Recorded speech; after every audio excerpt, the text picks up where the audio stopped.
اس لیے آپ کو کہتا ہوں میری جاسوسی کرو، میرے پیچھے لگو۔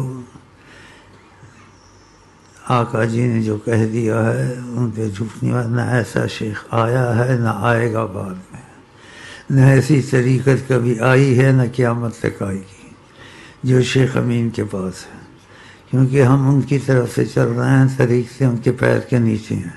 تو آقا جی کو طریقت پہ چلانا چاہتے، اس کی مرضی، جو بات طریقت کی ہے اس کو چلائیں یا طریقت کو چھوڑ کے جو مرضی کریں، وہ کسی کے تابع نہیں ہے صلی اللہ علیہ وسلم۔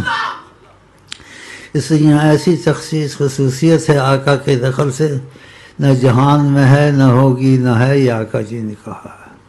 اور بھی بہت ایسی باتیں ہیں جو تربیت میں بتانی پڑتی ہے تاکہ آنے والے کو رغبت اور جنون چڑھ جائے، اس کو نہیں چھوڑنا چاہیے، واقعہ نہیں چھوڑنا چاہیے۔ اگر ایسی باتیں میرے میں ہیں جو نہ تھی نہ ہوں گی، نہ کبھی تھی نہ ہوں گی، نہ ایسی طریقت ہوگی نہ ایسا سفیر ہوگا، اور بھی بہت باتیں ہیں، تو اتنا کافی ہے۔ اگر جس کو نبی کریم سے محبت کرنی، نبی کریم سے ملنا ہے تو سمجھے کہ شیخ ملا سکتا ہے، پہلے تو ایسے ہی سمجھے، لیکن جب شیخ ملا دے گا تو پھر تو اس کا سارا شک چلا جائے گا۔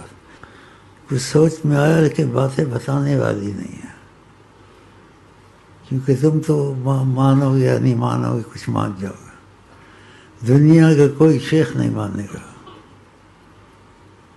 یہ 100% بات ہے، نہیں مانے گا،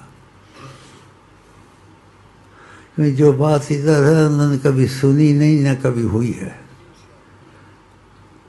اور یہاں ہے، اور اس کا سبب حضرت محمد مصطفیٰ۔ انہوں نے کہا دنیا کچھ نہیں بنی تھی، ہم نے تم کو پہلے سے چنا ہوا تھا۔ اللہ!